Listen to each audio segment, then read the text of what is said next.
अब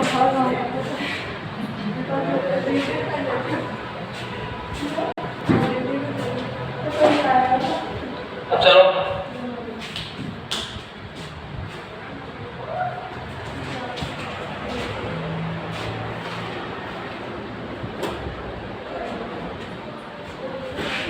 हम क्या पढ़ रहे थे? रोग। क्या पढ़ रहे थे हम? रोग के बारे में पढ़ रहे थे। और आपको कहा गया था रोग किसे कहते हैं? रोग किसे कहते हैं? जो व्यक्ति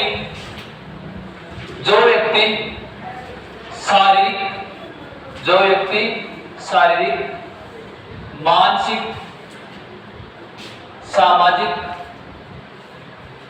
रूप से अस्वस्थ हो। क्या हो? जो व्यक्ति शारीरिक, मानसिक और सामाजिक रूप से क्या हो? अस्वस्थ हो, उसे क्या कहते हैं? रोगी कहते हैं। क्या कहते हैं? रोगी। अब देखो कि रोग दो प्रकार के होते हैं। क्या होते हैं? रोग दो प्रकार के होते हैं। कौन कौन से प्रकार के होते हैं रोग? दो प्रकार के। एक तो होता है आपका कौन सा? जन्मजात। कौन सा रोग होता है? एक तो आपका जन्मजात रोग होता है, और एक होता है आपका उपार्जित रोग। कैसा रोग होता है? उपार्जित रोग। जन्मजात रोग होते हैं ना, वो व्यक्ति के जन्म से प्राप्त होते हैं। जन्मजात रोग व्यक्ति के जन्म से प्राप्त होते हैं। ऐसे व्यक्ति को स्वयं को कोई दोष नहीं होते। ऐसे व्यक्ति को स्वयं को कोई दोष नहीं होते। जन्मजात रोग होते हैं, वो अपने माता पिता से क्या होते हैं? ग्रहण होते हैं। क्या होते हैं? माता पिता से क्या होते हैं? ग्रहण होते हैं। कौन से रोग? जन्मजात रोग। जन्मजात रोग में आपने देखा होगा कौन सा आता है? आनुवंशिक रोग आता है। कौन सा आता है? आनुवंशिक रोग। आनुवंशिक रोग किसमें आते हैं? जन्मजात रोग में आते हैं। जैसे किसी के कलर ब्लाइंडनेस है। क्या है? Colour blindness. जैसे वधांधता बोलते हैं आप। वो रोग अगर किसी के माता या पिता में, तो संतान में भी कौन सा रोग होगा? Colour blindness. जैसे हीमोफीलिया रोग है, जिनकी संतान, जिनके माता पिता में हीमोफीलिया रोग होता है, उनके संतान में कौन सा रोग होगा? हीमोफीलिया रोग होगा। कौन सा रोग होगा? हीमोफीलिया रोग होगा। अब देखो जन्मजात रोग दो प्रकार के होते हैं। जन्मजात रोग दो प्रकार के होते हैं। एक तो होता है कौन सा? आनुवंशिक होता है। एक तो कौन सा होता है? आनुवंशिक होता है। और एक होता है आपका अनानुवंशिक होता है। कौन सा होता है? अनानुवंशिक होता है। कौन सा रोग होता है? अनानुवंशिक रोग होता है। ये दो प्रकार के रोग होते हैं। एक तो कौन सा होता है? आनुवंशिक रोग होता है, और एक कौन सा होता है? अनानुवंशिक रोग होते हैं। अब आनुवंशिक रोग किसे कहते हैं? जो रोग एक पीढ़ी से दूसरी पीढ़ी में क्या हो? संचरित हो। जो रोग एक पीढ़ी से दूसरी पीढ़ी में संचरित हो, उसे क्या कहते हैं? आनुवंशिक रोग कहते हैं। जो रोग एक पीढ़ी से दूसरी पीढ़ी में संचरित हो, उसे क्या कहते हैं? आनुवंशिक रोग। अब अनानुवंशिक रोग किसे कहते हैं? जो रोग एक पीढ़ी से दूसरी पीढ़ी में क्या नहीं हो? संचरित नहीं हो, उसे क्या कहते हैं? अनानुवंशिक रोग कहते हैं। उसे क्या कहते हैं? अनानुवंशिक रोग कहते हैं। अब देखो कि एक होता है उपार्जित रोग। एक होता है कौन सा? उपार्जित रोग। उपार्जित रोग क्या होता है? शरीर से बाहर से ग्रहण किए जाते हैं। क्या होता है? शरीर के बाहर से ग्रहण किया जाता है। शरीर से बाहर से ग्रहण किया जाता है। कौन सा रोग किया जाता है? उपार्जित रोग किया जाता है। कहां से किया जाता है ग्रहण? शरीर से बाहर। वातावरणीय आप संपर्क में आते हो, वहां से जीवाणु, विषाणु, वायरस वो आपके शरीर के संपर्क में आते हो, जो रोग कहते हैं उसे क्या कहते हैं? उपार्जित रोग कहते हैं। जो आप देखो वायुमंडल, जो वातावरण के संपर्क में आने से जो रोग होते हैं ना, उसे क्या कहते हैं आप? उपार्जित रोग कहते हैं। क्या कहते हैं आप? उपार्जित रोग कहते हैं। ये क्या होता है? शरीर से बाहर से क्या किया जाता है? ग्रहण किया जाता है। ये रोग शरीर के बाहर से ग्रहण किया जाता है। अब आगे देखो कि उपार्जित रोग भी अलग अलग प्रकार के होते हैं। उपार्जित रोग भी अलग अलग प्रकार के होते हैं। कौन कौन से होते हैं उपार्जित रोग? एक तो होता है आपका संक्रामक रोग होता है। कौन सा होता है? एक तो आपका संक्रामक रोग होता है, और एक होता है आपका असंक्रामक रोग। कौन सा होता है? असंक्रामक रोग होता है। एक तो होता है आपका संक्रामक रोग, और एक होता है आपका असंक्रामक रोग होता है। कितने रोग होते हैं? दो प्रकार के उपार्जित रोग। एक तो कौन सा होता है? आपका संक्रामक रोग होता है, और एक कौन सा होता है? आपका असंक्रामक रोग होता है। अब देखो कि संक्रामक रोग किसे कहते हैं? आप संक्रामक रोग किसे कहते हैं? ऐसे रोग जो एक दूसरे के संपर्क में आने से फैलते हैं। ऐसे रोग जो एक दूसरे के संपर्क, जिसे आप बोलते हैं ना किसी वायु के द्वारा, जैसे आप जुकाम होती है, वो एक दूसरे के आप पास में नजदीक आते हो, एक को जुकाम लगेगा, दूसरे व्यक्ति को क्या लगेगी? जुकाम लगेगी। उसे क्या बोलते हैं आप? संक्रामक रोग। और असंक्रामक रोग ऐसे रोग जो एक दूसरे के व्यक्ति के संपर्क के पास में आने पर जो रोग नहीं फैलते उसे क्या कहते हैं? असंक्रामक रोग कहते हैं। क्या कहते हैं? असंक्रामक रोग कहते हैं। अब देखो कि संक्रामक रोग में कौन कौन से आते हैं? एक तो आता है संक्रामक रोग में एक प्रकार, कौन सा? जीवाणु जनित रोग। कौन से रोग आते हैं? जीवाणु जनित रोग आते हैं। फिर आते हैं आपका विषाणु जनित रोग। क्या आता है आपका? विषाणु जनित रोग। फिर आता है आपका कौन सा? कवक जनित रोग। कौन सा आता है? कवक जनित रोग आता है। कौन सा रोग आता है आपका? कवक जनित रोग आता है। फिर आता है आपका कौन सा? प्रोटोजोआ। कौन सा आता है? प्रोटोजोआ जनित रोग होता है। प्रोटोजोआ के कारण रोग होता है, उसको क्या बोलते हैं आप? प्रोटोजोआ जनित रोग बोलते हैं। फिर आता है आपका हेलमिंथिज रोग। क्या आता है? हेलमिंथिज रोग। हेलमिंथिज जनित रोग आते हैं। कौन सा रोग आते हैं? हेलमिंथिज जनित रोग आते हैं। अब देखो कि असंक्रामक रोग होते हैं। क्या होते हैं? असंक्रामक रोग। असंक्रामक रोग में किस प्रकार के रोग आते हैं? जो एक दूसरे के संपर्क में आने पर भी नहीं फैलते। क्या नहीं फैलते? एक दूसरे के संपर्क में आने पर भी नहीं फैलते। जैसे आता आपका कौन सा? कैंसर। कौन सा आता आपका? कैंसर। और कौन सा आता आपका? विटामिन की कमी से रोग। क्या आता है? विटामिन की कमी से रोग। विटामिन की कमी से रोग। फिर आता आपका प्रोटीन की कमी से रोग। कौन सा आता है? प्रोटीन की कमी से रोग। फिर आता है मेरस्मस रोग। कौन सा आता है? मेरस्मस रोग। अब आप ये बताओ कि विटामिन ए की कमी से कौन सा रोग होता है? विटामिन ए की कमी से कौन सा रोग होता है? विटामिन ए की कमी से तो कौन सा रोग होता है? रतौंधी होता है। और विटामिन ए का रासायनिक नाम क्या होता है? विटामिन ए का रासायनिक नाम क्या होता है? रेटिनॉल होता है। ठीक है। एक आता है आपका विटामिन डी। विटामिन डी की कमी से कौन कौन से रोग होते हैं? विटामिन डी की कमी से कौन कौन से रोग होते हैं? विटामिन डी की कमी से कौन कौन से रोग होते हैं आप में? विटामिन डी की कमी से 2 रोग होते हैं, बच्चों में और एडल्ट में। बच्चों में कौन सा रोग होता है? बच्चों में तो होता है रिकेट्स। कौन सा रोग होता है? रिकेट्स होता है बच्चों में। और एडल्ट में कौन सा रोग होता है? ऑस्टियोमलेशिया रोग होता है। कौन सा होता है? ऑस्टियोमलेशिया रोग होता है। किन में? बच्चों में। एडल्ट में होता है कौन सा होता है? ऑस्टियोमलेशिया रोग होता है। ठीक है। ये तो हमने कल आपको बताया गया था किनके बारे में? रोग के बारे में। क्या बताया गया था? Basic detail. फिर आपने कल पढ़े थे अनुवांशिकी रोग। अनुवांशिकी रोग के बारे में पढ़ा था आपने। किनके बारे में पढ़ा था? अनुवांशिकी रोग के बारे में पढ़ा था।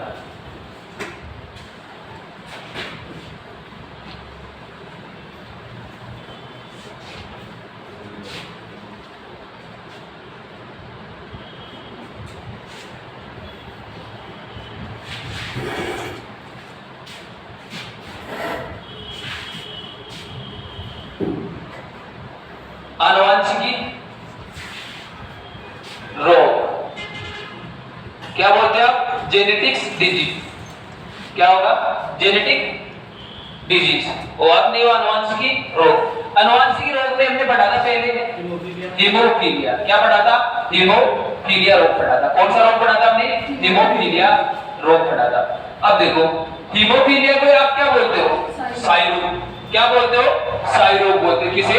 हीमोफीलिया को क्या बोलते हो आप? साई रोग। और इसे और क्या बोलते हो? ब्लीडर रोग। किसे बोलते हो? हीमोफीलिया को। और कौन सा रोग बोलते हो? ब्लीडर रोग बोलते हो। क्या बोलते हो? ब्लीडर रोग बोलते हो। किसे? हीमोफीलिया को। अब देखो हीमोफीलिया में क्या होता है?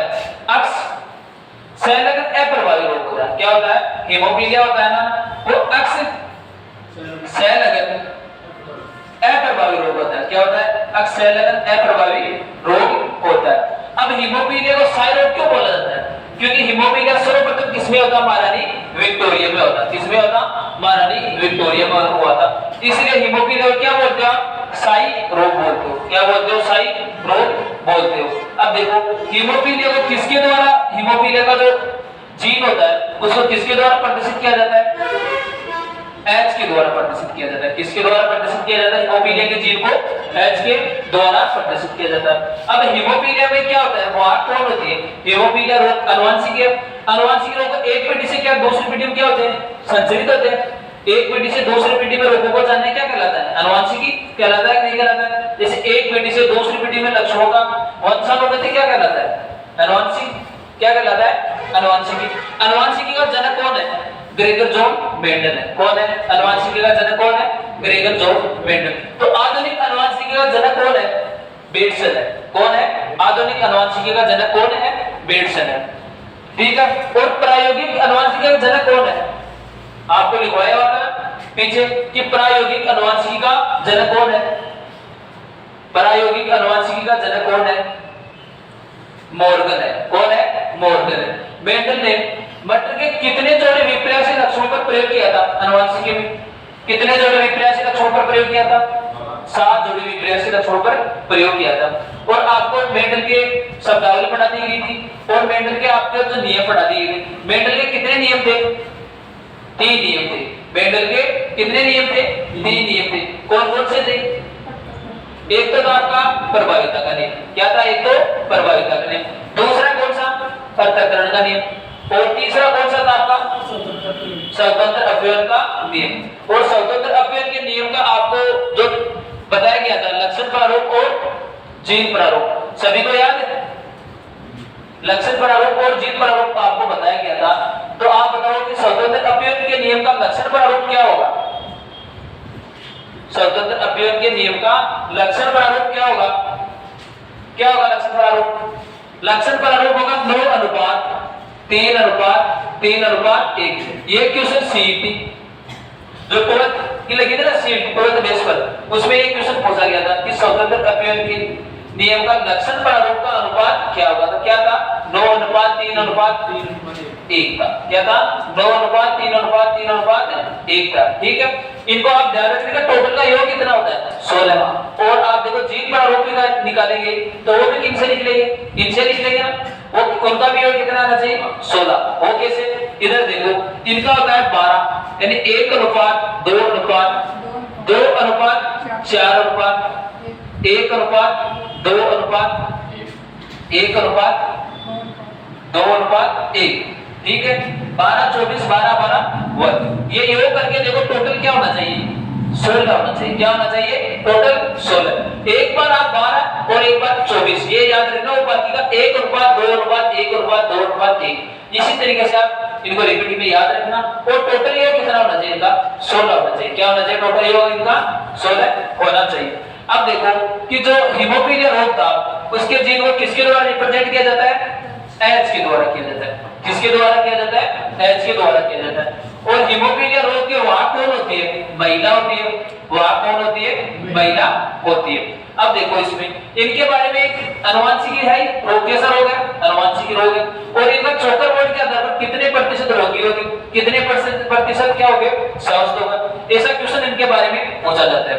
आपने देखा होगा एक स्वस्थ व्यक्ति होता है। क्या होता है? एक स्वस्थ व्यक्ति होता है। और व्यक्तियों में जो अनुवांशिकी रोग होते हैं वो किनके द्वारा एक पीढ़ी से दूसरी पीढ़ी में आते हैं? गुणसूत्र के द्वारा आते हैं। किनके द्वारा आते हैं? गुणसूत्र के द्वारा। एक स्वस्थ व्यक्ति है। स्वस्थ व्यक्ति है यानी एक मेल है। स्वस्थ मेल है। और इनका गुणसूत्र क्या होता है? मेल का, मेल में कौन से गुणसूत्र होते हैं? मेल में होते हैं XY गुणसूत्र। मेल में कौन से गुणसूत्र होते हैं? XY गुणसूत्र। और फीमेल में कौन से गुणसूत्र होते हैं? कौन से गुणसूत्र होते हैं? XX गुणसूत्र होते हैं। ठीक है। दोनों में बाकी अलिंगी गुणसूत्र क्या होते हैं? सब सेम होते हैं। लिंगी गुणसूत्र कौन से होते हैं इनमें? XY। और फीमेल में कौन से होते हैं लिंगी गुणसूत्र? X होता है। अब देखो एक जब रोगी मेल होता है, क्या होता है? रोगी मेल होता है। तो इसको किसके द्वारा रिप्रेजेंट किया जाता है? अक्ष संलग्न क्या है? अक्ष संलग्न अप्रभावी रोग है। तो अक्ष के ऊपर क्या आएगा? H आएगा। तो ये कैसा व्यक्ति है? रोगी व्यक्ति है।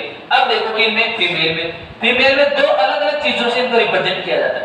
दो अलग-अलग चीजों से इसे क्या किया जाता है? रिप्रेजेंट किया जाता है। देखो इधर जो अक्ष गुणसूत्र है, क्या है? अक्ष गुणसूत्र है। अगर इस पर एक पर क्या हो? H हो। क्या हो? एक पर H हो तब तो ये महिला कैसी होगी? वाहक महिला होगी। क्या होगी? वाहक महिला होगी। अगर ये H है, ये दोनों गुणसूत्र पर हो तब ये महिला क्या होगी? रोगी होगी। क्या होगी? रोगी होगी। ठीक है। तब क्या होगी? ये महिला रोगी होगी। अब ये तो आपका हुआ कौन सा? हीमोफीलिया रोग के बारे में। ये पूछा जाता है किस प्रकार का रोग है? हीमोफीलिया अनुवांशिकी। इसमें कौन से गुणसूत्र के ऊपर ये रोग रहता है? तो आप क्या बोलोगे? अक्ष संलग्न अप्रभावी रोग है। कैसा है? अक्स से लगन अप्रभावी रोग है। अब हम दूसरा रोग देखते हैं कौन सा, ये तो आपको कल लिखा दिया गया था आपको, ठीक है ना। अब देखते हैं और नाम लेता हूं।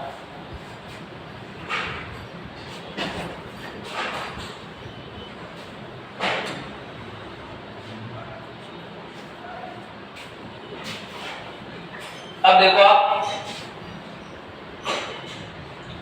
नाम देता हूं जिसे आप बोलते हो कलर ब्लाइंडनेस। क्या बोलते हो? Colour blindness. वर्णनांतता कैसा है? एक अनुवांशिकी रोग है। वर्णनांतता कैसा रोग है? कि अनुवांशिकी रोग है। कैसा रोग है? अनुवांशिकी रोग है। वर्णनांतता क्या है? अनुवांशिकी रोग है। अब देखो आगे इसमें अनुवांशिकी रोग है और वर्णनांतता किस प्रकार के गुणसूत्र पे रहता है? अक्स से लगन अप्रभावी। ये अक्स से लगन अप्रभावी रोग है। कैसा है? अक्स से लगन अप्रभावी रोग है। अब आपको ये पता चला है कि वर्णनांतता रोग की खोज किसने की थी? वर्णनांतता रोग की खोज किसने की थी? किसने की थी? हॉफनर नामक वैज्ञानिक ने की थी। किसने की थी? हॉफनर नामक वैज्ञानिक ने की थी। किसकी? वर्णनांतता के रोग। अब आपको एक वैज्ञानिक और था, एक वैज्ञानिक कौन था? और था। आपने देखा कि एटम होता है ना, परमाणु, परमाणु की खोज करता कौन था? एटम होता है ना, परमाणु, अणु, परमाणु केमिस्ट्री में आप पढ़ते हो ना, तो परमाणु की खोज करता कौन था? डाल्टन था। कौन था? डाल्टन। अब डाल्टन भी क्या था? एक वैज्ञानिक था। क्या था? वैज्ञानिक। अब आपको डाल्टन ने किसकी खोज की थी? परमाणु की। अब आपको पूछा जाए कि परमाणु किसे कहा जाता है? कि परमाणु किसे कहा जाता है? अविभाज्य कण को क्या कहते हैं? परमाणु। अणु का सबसे छोटा इकाई क्या होता है? परमाणु होता है। अणु की सबसे छोटी इकाई क्या होता है? परमाणु होता है। अब जो डाल्टन ने किसकी खोज की थी? परमाणु की खोज की थी। किसकी खोज की थी? परमाणु की खोज किसने की थी? डाल्टन ने। हॉफनर भी क्या था? वैज्ञानिक था। और डाल्टन भी क्या था? वैज्ञानिक था। अब हॉफनर ने क्या किया कि डाल्टन की आंखों में वर्णनांतता रोग की क्या की थी? खोज की थी। कि हॉफनर ने किसकी आंखों में वर्णनांतता रोग की खोज की थी? डाल्टन की आंखों में। तो इसीलिए इसे डाल्टनिज्म रोग भी कहते हैं। क्या कहते हैं? डाल्टनिज्म रोग भी कहते हैं। समझ में आ गया डाल्टनिज्म रोग क्यों कहते हैं? कि हॉफनर नामक वैज्ञानिक ने वर्णनांतता रोग की खोज डाल्टन नामक वैज्ञानिक की आंख में खोज की थी। किसमें की थी? डाल्टन नामक वैज्ञानिक के आंख में खोज की थी। किसकी?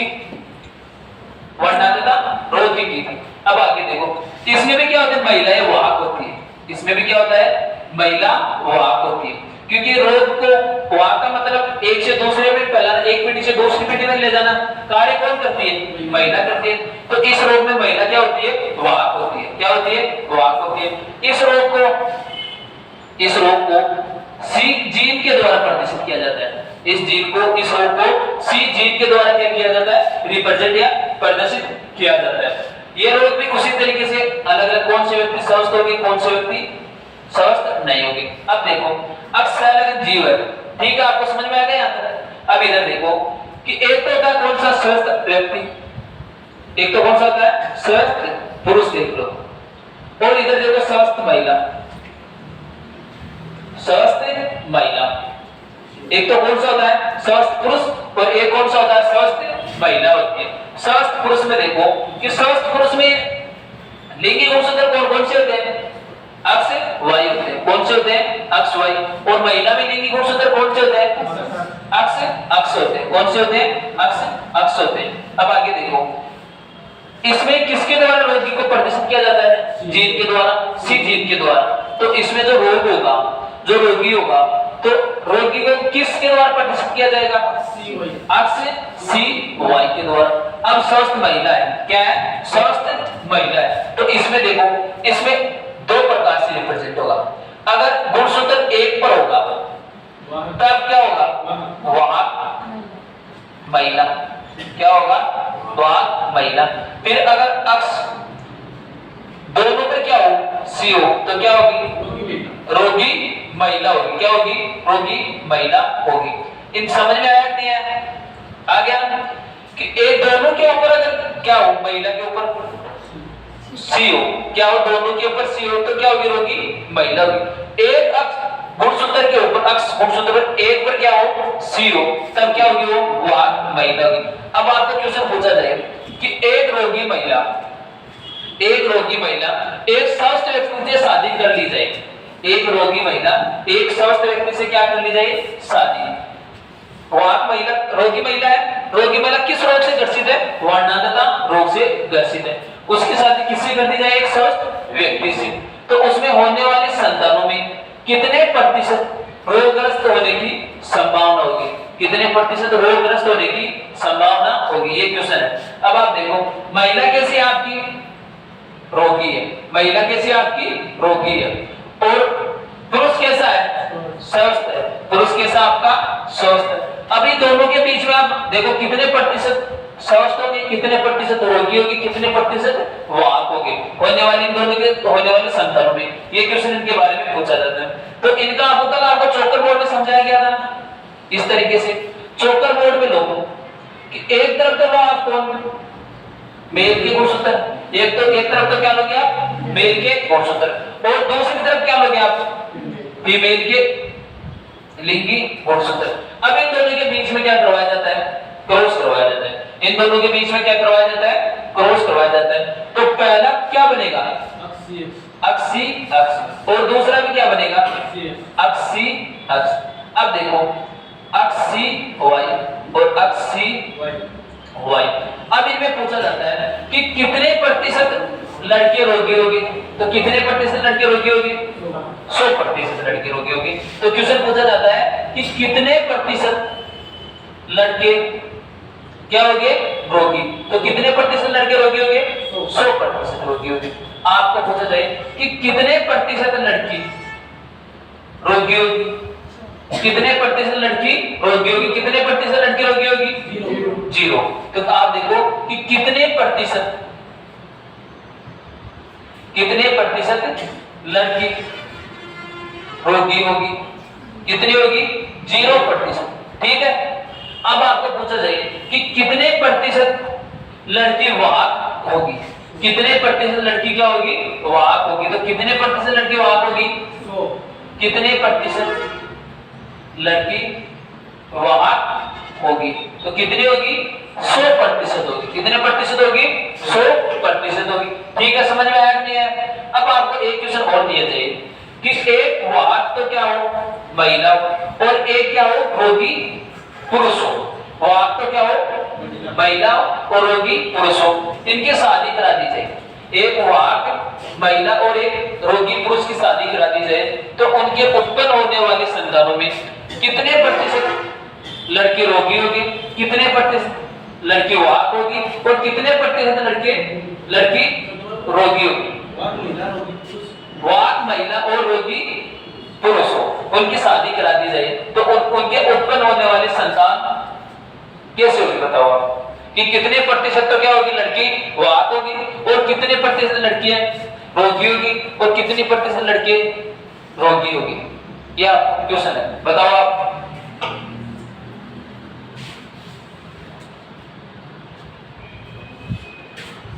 कितने प्रतिशत होगी क्या, कितने प्रतिशत लड़की वाहक होगी, कितने प्रतिशत लड़की रोगी होगी 25% महिला वाहक, 50% महिला होगी, 50% महिला वाहक, 50% लड़के रोगी, 50% लड़के वाहक। अब देखो ये आपको कैसे समझ में आएगा।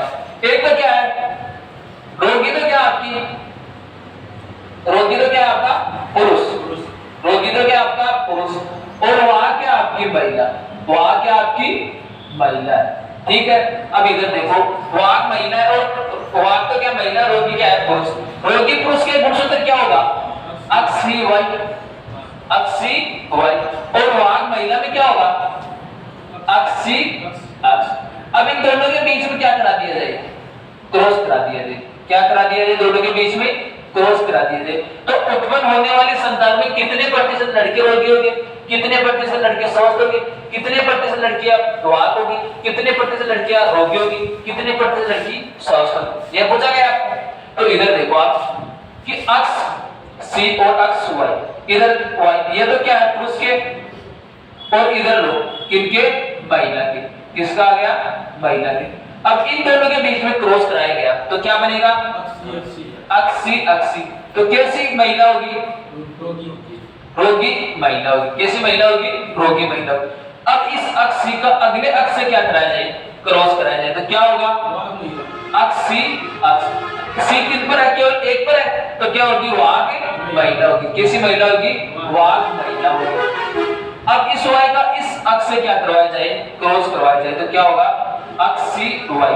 तो क्या होगा, रोगी लड़के, क्या होगी, रोगी लड़के, तो ये क्या होगी, वाहक लड़की, क्या हुई, वाहक लड़की। अब इस वाई का इस अक्ष के साथ क्रॉस कराया जाए तो क्या होगा, अक्ष वाई। तो ये क्या होगा, स्वस्थ लड़की, लड़के स्वस्थ लड़की। कि जब संतान उत्पन्न हो तो लड़का या लड़की तो क्या होगी, लड़का या लड़की। अब देखो इसमें आपको क्वेश्चन इस प्रकार पूछा जाता है कि कितने प्रतिशत, क्वेश्चन आपको पूछा जाता है इस प्रकार से कि कितने प्रतिशत लड़की रोगी होगी। फिर क्वेश्चन पूछा जाता है आपको कितने प्रतिशत लड़की वाहक होगी। फिर आपको पूछा जाता है कि कितने प्रतिशत लड़की स्वस्थ होगी, कितने प्रतिशत लड़की स्वस्थ होगी। फिर आपको पूछा जाए कि कितने प्रतिशत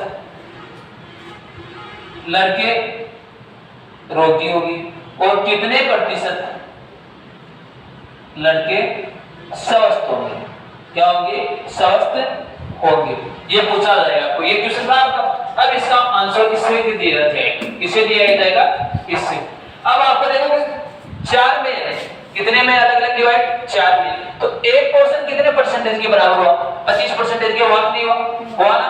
तो इसमें पूछा जाए कि कितने लड़की रोगी है, 4 में से कितने लड़की रोगी है, कितने लड़की रोगी है, 25%। कितने लड़की रोगी है, 25%। ये तो हुआ आपका घर, कंफ्यूज हो गया ना, इसीलिए आपको पूछा गया कि कितने प्रतिशत लड़की रोगी। लड़की कितनी है यहाँ पर, 2 में से 1 लड़की रोगी है, तो कितने प्रतिशत लड़की रोगी हुई, 50%।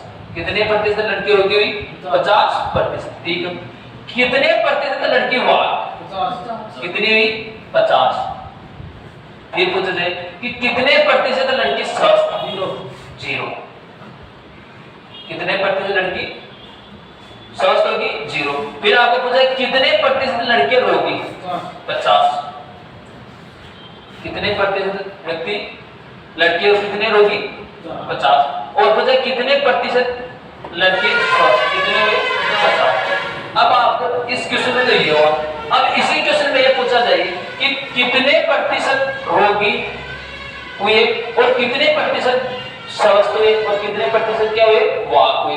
तब आपका क्वेश्चन पूछा जाए कि उत्पन्न होने वाली संतानों में कितने प्रतिशत रोगी हुए। तो 4 में से 2 रोगी हुए, एक लड़का और एक लड़की, 50% हुआ ना।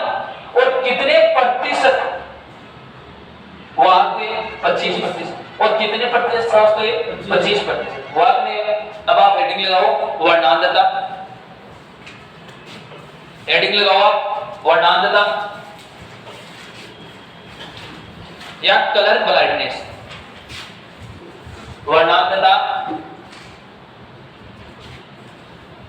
या कलर ब्लाइंडनेस। उपनाम में लिखना, उपनाम डाल्टनिज्म रोग, डाल्टनिज्म रोग। उपनाम में लिखना डाल्टनिज्म रोग, उपनाम में लिखना डाल्टनिज्म रोग।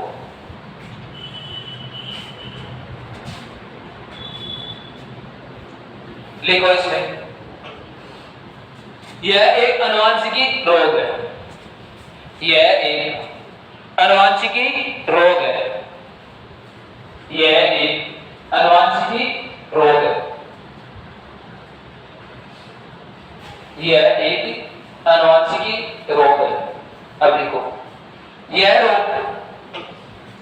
यह रोग अक्स संलग्न अप्रभावी रोग है। यह रोग अक्स संलग्न अप्रभावी रोग है। यह रोग अक्स संलग्न अप्रभावी रोग है। यह रोग अक्स संलग्न अप्रभावी रोग है। ठीक है, अब आगे लिखो। इस रोग की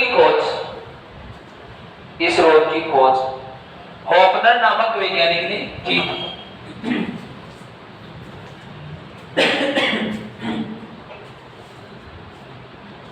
इस रोग की खोज हॉफनर नामक वैज्ञानिक ने की थी। किसने की थी? हॉफनर नामक वैज्ञानिक ने की थी। अब देखो नीचे लिखो लाइन में, हॉफनर नामक वैज्ञानिक ने इस रोग की खोज हॉफनर नामक वैज्ञानिक ने इस रोग की खोज डाल्टन की आंख में की थी। हॉफनर नामक वैज्ञानिक ने इस रोग की खोज डाल्टन की आंख में की थी। हॉफनर नामक वैज्ञानिक ने इस रोग की खोज डाल्टन की आंख में की थी। इसलिए इस रोग को डाल्टनिज्म रोग भी कहते हैं। इसलिए इस रोग को डाल्टनिज्म रोग भी कहते हैं। इसलिए इस रोग को डाल्टनिज्म रोग भी कहते हैं। क्या कहते हैं? डाल्टनिज्म रोग भी कहते हैं। अब आगे लिखो। इस रोग की वाक महिला होती है।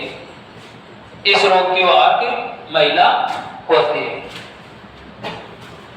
इस रोग की वाक महिला होती है। इस रोग की वाक महिला होती है। अब आगे लिखो। इस रोग के जीन को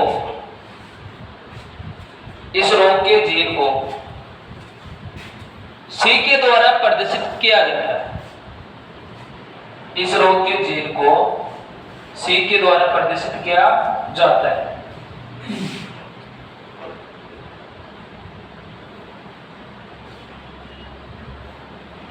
इस रोग के जीन को सी के द्वारा प्रदर्शित किया जाता है। अब नीचे लिखो। इस रोग से ग्रसित व्यक्ति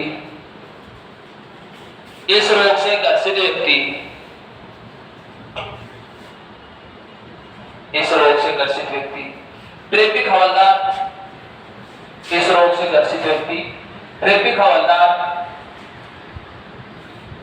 ग्रसित व्यक्ति ट्रैफिक हवलदार नेवी एयरफोर्स। इस रोग से ग्रसित व्यक्ति नेवी ट्रैफिक हवलदार नेवी एयरफोर्स आर्मी रेलवे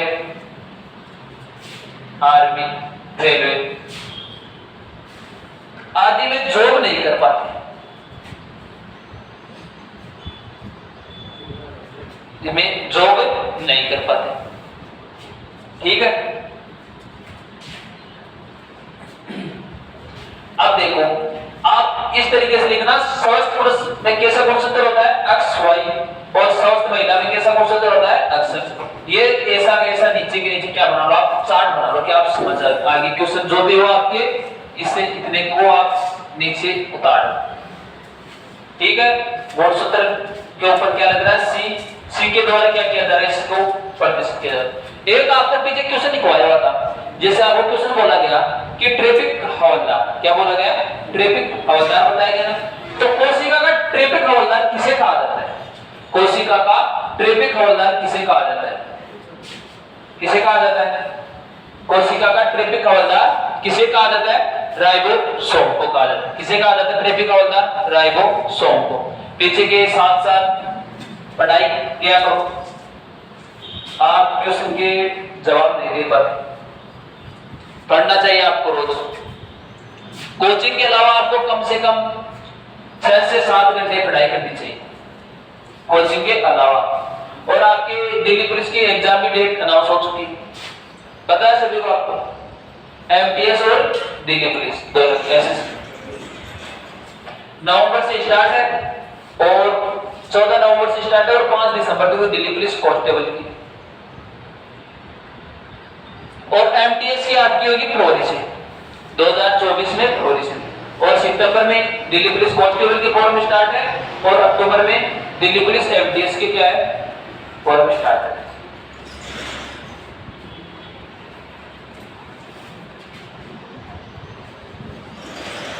एक जो आपका एसएसबी में ट्रेडमैन का उनका फॉर्म चल रहा है, देखा कि नहीं देखा आपने किसी?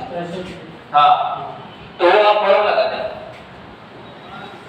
ट्रेडमैन का है, कांस्टेबल ट्रेडमैन का उनमें है फॉर्म, वो आप लगा देना।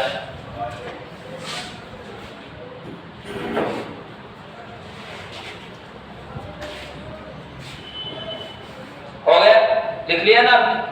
अब लिखो क्वेश्चन।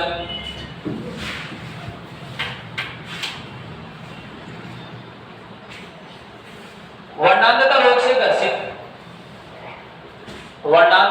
ग्रसित महिला की शादी। वर्णांधता रोग से ग्रसित महिला की शादी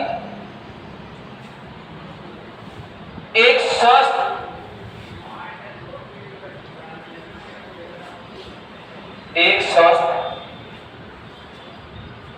पुरुष से करा दी जाए, एक स्वस्थ पुरुष से करा दी जाए तो इनके उत्पन्न होने वाली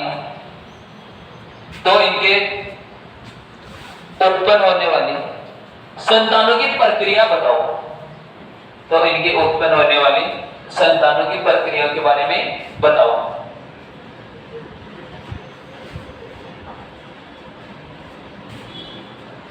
इनके उत्पन्न होने वाली संतान की प्रक्रिया के बारे में बताओ।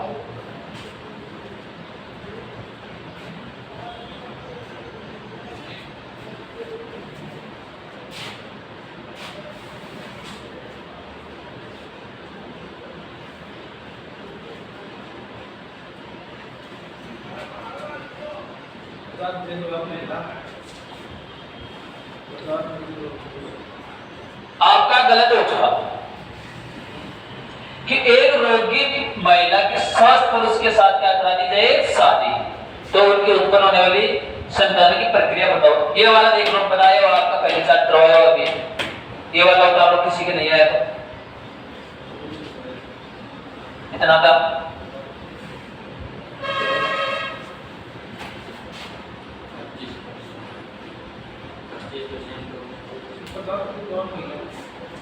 वाक दोनों है, टोटल हो गए 100% कि 25-50% की लड़कियां जितनी वाक होगी 100%। हाँ, तो मैं क्वेश्चन लिखा हुआ ना, प्रक्रिया बताओ आप। तो आपका बताएं कि कितने प्रतिशत लड़की वाक होगी? तो लड़कियां 2 या 4 तो हो गई कि नहीं? दोनों की दोनों लड़की क्या है वाक है, तो 100% होगी कि नहीं होगी? वाक तो कौन होगी? हमेशा महिला ही होगी, तो उसमें क्या होगी? 100% होगी। उतार लो, ये नहीं लिख रहा, साइड में हो जाता हूं।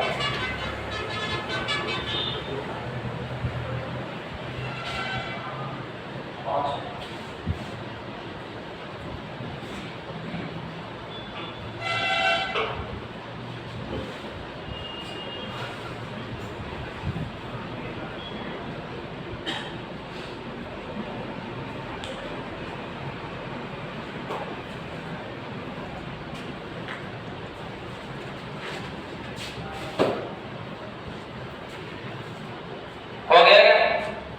अब आगे क्वेश्चन लिखो आप। वर्णांधता रोग से ग्रसित पुरुष की शादी। वर्णांधता रोग से ग्रसित पुरुष की शादी वाक महिला से करवा दी जाए। वर्णांधता रोग से ग्रसित पुरुष की शादी वाक महिला से करा दी जाए तो इनके उत्पन्न होने वाली संतान की प्रक्रिया बताओ। तो इनकी उत्पन्न होने वाली संतानों की प्रक्रिया बताओ कि कितने प्रतिशत हुआ, कितने प्रतिशत होगी, कितने प्रतिशत स्वस्थ ये होगा।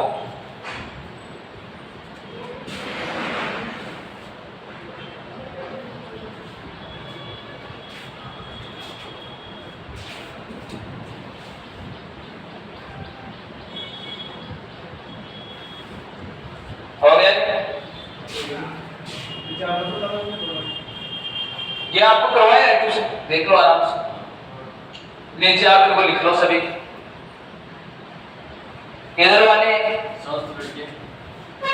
स्वस्थ लड़के 50%, और वैसे स्वस्थ कितने संतान, कितने प्रतिशत संतान स्वस्थ हुई, तो आप क्या बोलेंगे 25% संतान स्वस्थ हुई। संतान के बारे में पूछा है, संतान में तो लड़का या लड़की दोनों आते हैं, और आपको लड़का पूछा है तो कब क्या होगा, कितना प्रतिशत, 50%। लैंग्वेज को आपको थोड़ा समझना पड़ेगा कि अगला पूछ क्या रहा है। लैंग्वेज को, क्वेश्चन की लैंग्वेज को समझो। आपको ये पूछा जाए कि कितने प्रतिशत संतान स्वस्थ होगी, तब क्या बोलोगे आप 25%, ठीक है।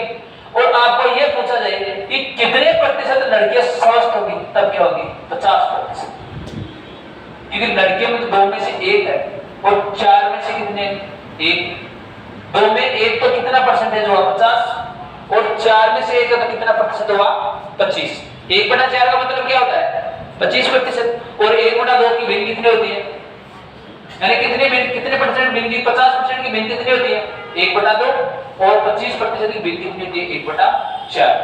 आपको पढ़ाया होगा सर मैथ में परसेंटेज को भिन्न में बदलना।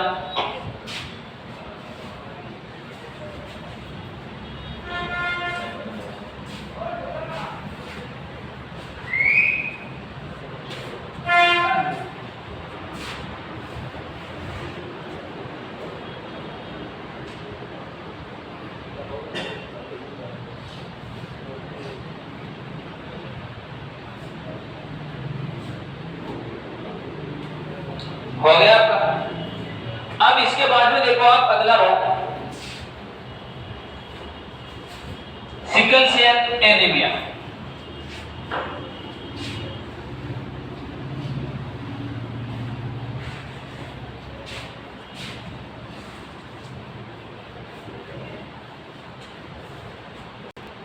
अगला रोग देखो आप,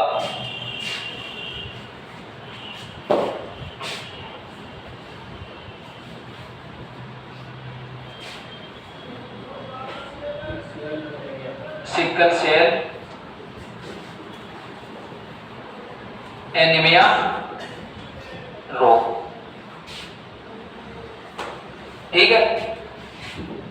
ये रोग किस प्रकार का रोग है, आनुवंशिकी रोग। कैसा रोग है, आनुवंशिकी रोग। ये रोग किस प्रकार का रोग है आपका, आनुवंशिकी रोग, क्योंकि हर रोग में आपको आनुवंशिकी के बारे में बोलना पड़ेगा, नहीं तो आप आनुवंशिकी रोग नहीं पढ़ पाओगे। जन्मजात रोग है सभी के सभी, इसको आप आनुवंशिक रोग बोल रहे हैं, जन्मजात रोग बोल दो, ठीक है। अब देखो सिकल सेल एनीमिया होता है ना, आपके गुणसूत्र होते हैं, क्या होते हैं आपके गुणसूत्र। तो पुरुषों में गुणसूत्र कितने होते हैं, कितने होते हैं 46 गुणसूत्र होते हैं। कितने गुणसूत्र होते हैं 46 गुणसूत्र, या 23 जोड़ी होते हैं। कितने गुणसूत्र होते हैं 23 तो जोड़ी, या 46 गुणसूत्र होते हैं, ठीक है।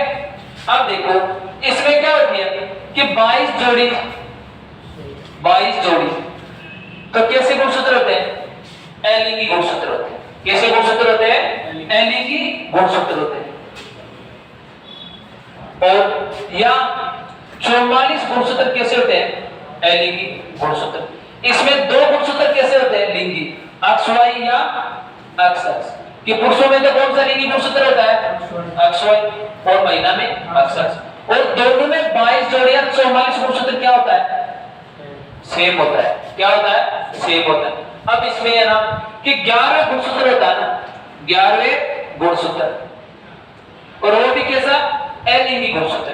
11वें अलिंगी गुणसूत्र के उत्परिवर्तन के कारण ही कौन सा रोग होता है, सिकल सेल एनीमिया रोग होता है। कि 11वें गुणसूत्र के उत्परिवर्तन के कारण ही कौन सा रोग होता है, सिकल सेल एनीमिया होता है। अब इस रोग में क्या होती है कि आपकी आरबीसी होती है, क्या होती है आपकी आरबीसी, रेड ब्लड कॉर्पस। ये किस प्रकार का आकार ग्रहण कर लेती है? हस्याकार। किस प्रकार का? हस्याकार आकार ग्रहण कर लेती है, हस्याकार आकार ग्रहण कर लेती है, जिसके कारण व्यक्ति के शारीरिक क्या होती है? कमजोरी होती है। व्यक्ति की क्या होती है? शारीरिक कमजोरी होती है। इस रोग से ग्रसित व्यक्ति में क्या होती है? शारीरिक कमजोरी होती है। ठीक है, ये रोग। अब आप देखो कि आरबीसी का जीवन काल कितना दिन होता है? आरबीसी का जीवन काल कितने दिन का होता है? 120 दिन का। तो आरबीसी का कब्रिस्तान किसे कहते हैं? बलिया को कहते हैं। किसे कहते हैं? बलिया को कहते हैं। आरबीसी का कब्रिस्तान किसे कहते हैं? बलिया को कहते हैं। किसे कहते हैं? बलिया को कहते हैं। अब लिखो आप सिकल सेल एनीमिया रोग, हेडिंग लगाओ सिकल सेल एनीमिया रोग। इसका मोस्ट लगाना कि ये ज्यादा ये क्वेश्चन पूछा जाता है कि एक तो होता है आपका गुणसूत्र के बारे में कि कौन से गुणसूत्र के उत्परिवर्तन के कारण, एक पूछा जाता है कि आरबीसी हस्याकार आकार में हो जाती है, किस रोग के कारण हो जाती है? सिकल सेल एनीमिया रोग के कारण। लिखो आप सिकल सेल एनीमिया रोग। ये छोटे छोटे रोग, इनके 2-3 बातें लिखनी पड़ेगी आपको।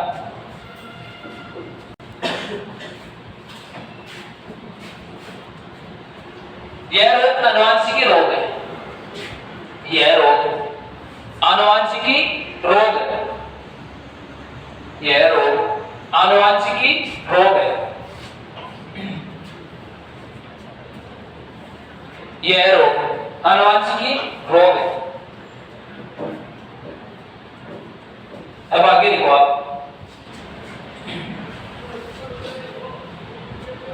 यह रोग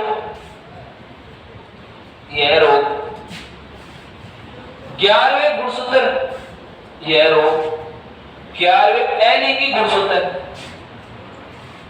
यह रोग 11वें अलिंगी गुणसूत्र, यह रोग 11वें अलिंगी गुणसूत्र के उत्परिवर्तन के कारण होता है। यह रोग 11वें अलिंगी गुणसूत्र के उत्परिवर्तन के कारण होता है।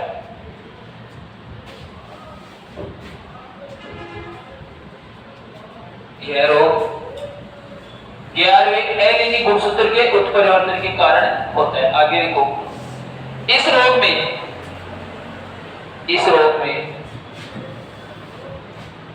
आरबीसी अपना आकार, इस रोग में आरबीसी अपना आकार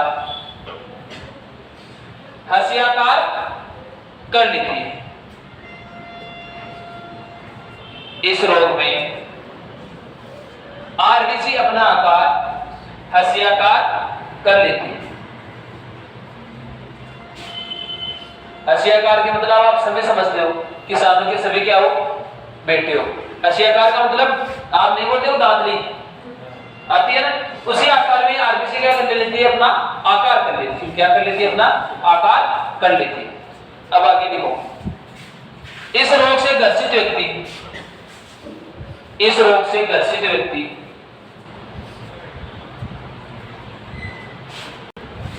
इस रोग से ग्रसित व्यक्ति में शारीरिक कमजोरी होती है।